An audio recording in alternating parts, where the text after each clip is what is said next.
আমি মাতিন, আমি অন্ধকার, আমি অন্ধকারে চলি, আর অন্ধকারে চললে আমার এই সর্বোচ্চ যদি দেখতে পায়, খুব কাছাকাছি আসলে একটু দেখতে পারে।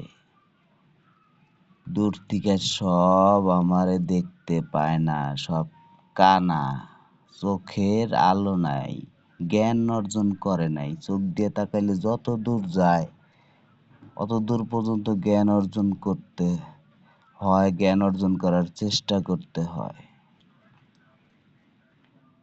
আর আমি অন্ধকার, আমি মাটি, মাতিন, মাটি আমি।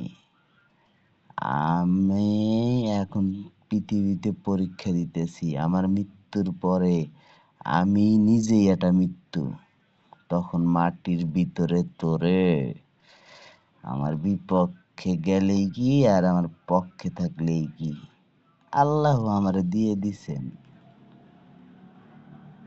একটা ধর্ম করে বাঁচতে থাক, তাইলে শাস্তি কম হইতে পারে। তুই যত বড় প্রেসিডেন্টই হস, তোরে তখন তোর তো তখন মানে কি কমো তোর, তোর কি বাইর করে হালাম আমি, তখনই বুঝবি তুই তোর মৃত্যু এক কষ্ট, তোর প্রতিটা ধাপই হবে কষ্ট। অন্ধকার আর কবর আর মৃত্যু নিয়ে চিন্তা করতে থাক।